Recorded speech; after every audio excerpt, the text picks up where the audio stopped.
इतना विकास हो गया कि हम अपना नाम ही नहीं दे पा रहे हैं। विकास के नाम पे कहा जाता था गड्ढा मुक्त सड़कें होंगी, तो यहाँ तो गड्ढा मुक्त की बजाय गड्ढा युक्त हो चुकी हैं। मुख्यमंत्री योगी आदित्यनाथ जी का, बाबा जी का जो गृह जनपद है गोरखपुर, उसके बीआरडी मेडिकल कॉलेज में बगैर ऑक्सीजन के मुख्यमंत्री के नाक के नीचे सैकड़ों बच्चे मर जाते हैं। समाजवादी पार्टी ने जितना काम किया है और जितना काम करती है, इतना कार्य आज तक किसी पार्टी ने किया ही नहीं। शिक्षा हमारे यहाँ बहुत ही बदतर हो चुकी है। अधिवक्ताओं को दोयम दर्जी का नागरिक समझा जा रहा है इस गवर्नमेंट में। अभी अधिवक्ताओं के साथ जबरदस्त लाठीचार्ज हुई। कोई भी जिम्मेदार पर्सन, कोई भी बड़ा जिम्मेदार अधिकारी अधिवक्ताओं से मिलने को तैयार नहीं हुआ। समाजवादी पीढ़ी यात्रा है और अभी हम वहां पर मौजूद थे, जो कि यहाँ पर साइकिल यात्रा भी चल रही थी। तो हमारे साथ अधिवक्ता भी मौजूद है, उनसे बात करेंगे कि पीडीए यात्रा क्या है। तो पीडीए यात्रा क्या है? पीडीए यात्रा क्या है? पीडीए यात्रा गरीब, पिछड़े, दलित, अल्पसंख्यक सबको अधिकार दिलाने की एक यात्रा है, जो ये 3000 किलोमीटर की यात्रा चल के आई है और इसको राष्ट्रीय अध्यक्ष जी आज इसका समापन करेंगे, माननीय अखिलेश यादव जी। कहाँ से कहाँ तक आएगी? ये जनेश्वर मिश्रा पे खत्म होगी, जनेश्वर मिश्रा पार्क पे, और ये पूर्वांचल एक्सप्रेसवे से राष्ट्रीय अध्यक्ष जी ने स्वागत किया है। और ये यात्रा जो है इस इंडिया अलायंस जो सरकार है, इसको सरकार लाने के लिए की जाएगी और लोगों को जगाने के लिए। कहीं ये नहीं हो रहा कि 2024 के इलेक्शन आ रहा है इसीलिए ये सब किया जा रहा है? बिल्कुल, 2024 का इलेक्शन लोगों को जाके बताना है कि ये जो सरकार समाज विरोधी हर तबके को ठगने का काम किया है, समाज के हर वर्ग को जाके बताना है। और हमारी अधिवक्ता सभा, हमारे राष्ट्रीय अध्यक्ष अधिवक्ता कृष्ण कन्हैया पाल जी के नेतृत्व में हम सब अधिवक्ता साथ में खड़े हैं और हर तरीके से लोगों के बीच जाके ये बात पहुंचाया जाएगा कि ये सरकार जो झूठी, निकम्मी, झूठ सपने दिखाने वाली, इसको इस बार हटाना है। 24 में इंडिया अलायंस की गवर्नमेंट इस देश में बनेगी। बिल्कुल, जैसा कि अभी भारतीय जनता पार्टी ने ट्वीट किया है जिसमें बोला कि 2017 से पहले यहाँ पर बीमार प्रदेश था या विकास नहीं हुआ था, तो आपका क्या कहना है? इतना विकास हो गया कि हम अपना नाम ही नहीं दे पा रहे हैं कामों को, तो दूसरों के कामों को अपना नाम दिए दे रहे हैं। इतना तो विकास हो चुका है कि आप देख ही रहे हैं, जगह जगह कितना क्राइम बढ़ चुका है। विकास के नाम पे कहा जाता था गड्ढा मुक्त सड़कें होंगी, तो यहाँ तो गड्ढा मुक्त की बजाय गड्ढा युक्त हो चुकी हैं। तो विकास कहाँ हो रहा है? जो पूर्वांचल एक्सप्रेस तो बनना है ना। पूर्वांचल एक्सप्रेस वे ये उनकी परियोजना नहीं थी, ये माननीय अखिलेश यादव जी ने अपने मुख्यमंत्री काल में ही इसको किया था, सैंक्शन किया था, और इन्होंने उसका केवल अमाउंट बदल के और उसका रूप बदल के इन्होंने अपने नाम कर लिया। बिल्कुल। तो यहाँ पर भारी मात्रा में अधिवक्ता मौजूद हैं और अखिलेश यादव जी का स्वागत करेंगे, जोर शोर से स्वागत करेंगे। और भी अधिवक्ता हमसे बात करेंगे कि 2024 की क्या रणनीति रहेगी अखिलेश यादव जी की और उनका क्या सहयोग रहेगा। आपका क्या सहयोग रहेगा इस पार्टी में? नहीं, अभी आपने कहा कि 17 के पहले जो सरकार थी वो बीमार सरकार थी। हमने देखा ये भारतीय जनता पार्टी द्वारा क्या, उसका मैं खंडन कर दूं कि माननीय मुख्यमंत्री योगी आदित्यनाथ जी का, बाबा जी का जो गृह जनपद है गोरखपुर, उसके बीआरडी मेडिकल कॉलेज में बगैर ऑक्सीजन के मुख्यमंत्री के नाक के नीचे सैकड़ों बच्चे मर जाते हैं।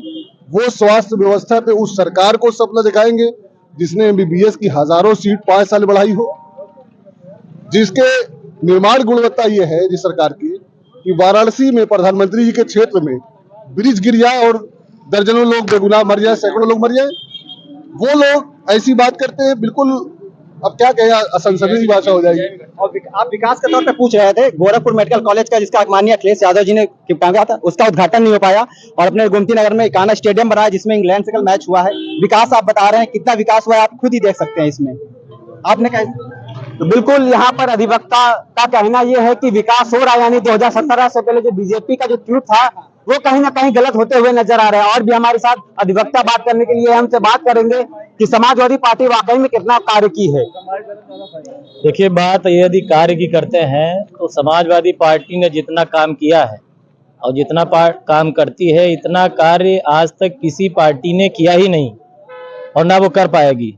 कारण ये है कि Samajwadi Party door to door काम करती है और ये हम समाजवादी पार्टी जिस तरीके से अगर देखा जाए कि भारतीय जनता पार्टी ने प्रचार प्रसार करने का काम किया है, पूरी मीडिया को खरीदने का काम किया है, पूरी सोशल मीडिया, इलेक्ट्रॉनिक मीडिया, सारी मीडिया को खरीदने का काम किया। लेकिन अदर पार्टियां जितनी भी हैं वो पार्टियां सारी डोर टू डोर काम करने के लिए क्षमता रखती हैं और करती भी। आप एक समाज का स्तंभ है, तो आप न्याय और अन्याय को बिल्कुल एक अलग कर सकते हैं। तो ऐसे में आपकी क्या रणनीति हो सकती है कि आप गलत को सही कर सके? देखिए, रणनीति की बात अगर की जाए, अगर समाज का हित चाहते हैं, जनता का हित चाहते हैं, तो आपको स्वास्थ्य को सस्ता करना पड़ेगा, शिक्षा को सस्ता करना पड़ेगा, रोजगार देना पड़ेगा। ये सारी चीजों पे अगर जब आप काम करेंगे, व्यक्ति स्वस्थ होगा तो शिक्षा ग्रहण करेगा, शिक्षा ग्रहण करेगा तो कल की डेट में रोजगार के लिए उत्सुक होगा, रोजगार पाएगा, घर चलेगा, परिवार चलेगा। इन सारी चीजों पे ध्यान देना चाहिए। अदर पार्टियां जो इन सारी चीजों पे जो नहीं ध्यान दे पा रही हैं, कल की डेट में समाजवादी पार्टी ने इन सारी चीजों पे काम किया है और करती भी रहेंगे। आप एक अधिवक्ता हैं, आपके अनुसार एक विकास क्या होता है? विकास क्या चीज है? जी देखिए, सबसे बड़ी समस्या इस समय भाजपा सरकार के द्वारा संपर्क के जनता के बीच में रखी गई है, जिसका सबसे बड़ी जो है समय शिक्षा हमारे यहाँ बहुत ही बदतर हो चुकी है। प्राइमरी स्कूल्स जो हैं उनको पूरी तरह से नष्ट किया जा रहा है। प्राइवेट संस्थाओं को समर्थन दिया जाता है सरकार के द्वारा, फाइनेंस किया जा रहा है।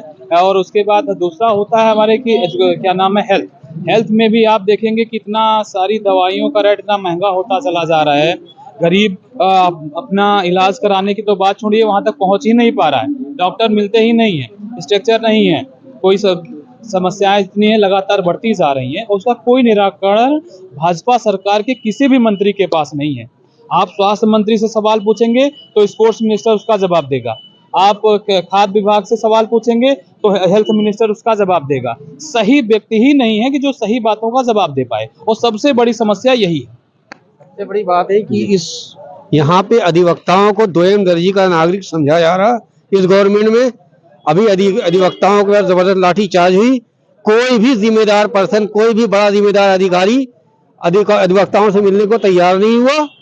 और जब बहुत स्ट्राइक हो गई, बहुत हो गया, बहुत परेशानी हो गई, तो अधिवक्ताओं की ओर कोई ध्यान नहीं, अधिवक्ताओं की समस्या पे कोई ध्यान नहीं। एडवोकेट प्रोटेक्शन एक्ट लागू करने की बात हो रही, राजस्थान में लागू भी हो चुकी है, उस पर भी कोई ध्यान नहीं। उसकी भी जायज मांगे हैं जो अधिवक्ता समाज की कि एडवोकेट प्रोटेक्शन एक्ट इमीडिएट लागू किया जाए, उसके लिए व्यवस्था किया जाए, उस पर भी कोई ध्यान नहीं दिया जा रहा है। ये जो समाजवादी पीढ़ी यात्रा है, कितना सफल होगा? ये पूरी तरह से सफल होगा और ये पूरी तरह से सफल हो गया है। अब लोगों की समझ में आ गया है कि जो विकास कार्य किए जा रहे हैं वो सिर्फ माननीय राष्ट्रीय अध्यक्ष समाजवादी पार्टी द्वारा, अखिलेश यादव द्वारा और अखिलेश यादव की ही कार्यकाल में जितने विकास कार्य हुए हैं, जिसका उद्घाटन बीजेपी और गवर्नमेंट कर रही है, अब वही अखिलेश यादव ही को बागडोर संभालनी है। समाजवादी पार्टी की अब सरकार बनेगी और जो विकास कार्य अखिलेश यादव ने किया उसको आगे बढ़ाया जाएगा। तो बिल्कुल, जैसा कि यहाँ के अधिवक्ताओं से हमने बातचीत की और साथ ही साथ हमने आपको यहाँ का अखिलेश यादव जी की जो पीढ़ी यात्रा थी वहां का भी मैंने तस्वीर दिखाई, वहां से जो भी यहाँ का मंजर था वो भी सब हमने दिखाया, यहाँ के अधिवक्ताओं से भी बात की। अब देखना ये होगा 2024 में ये समाजवादी पीढ़ी यात्रा कितना सफल होगी और लोग कितना एकजुट होंगे, क्योंकि ये पीढ़ी यात्रा का मकसद यही है, पिछड़ा, दलित, अल्पसंख्यक, मुस्लिम, यानी सबको एकजुट करना। अब देखते हैं, ये देखने वाली बात ये होगी कैसे लोग एकजुट होंगे और 2024 में कैसे विजय बनाएंगे। लाइव टीवी एक्सप्रेस से मैं विवेक साहू।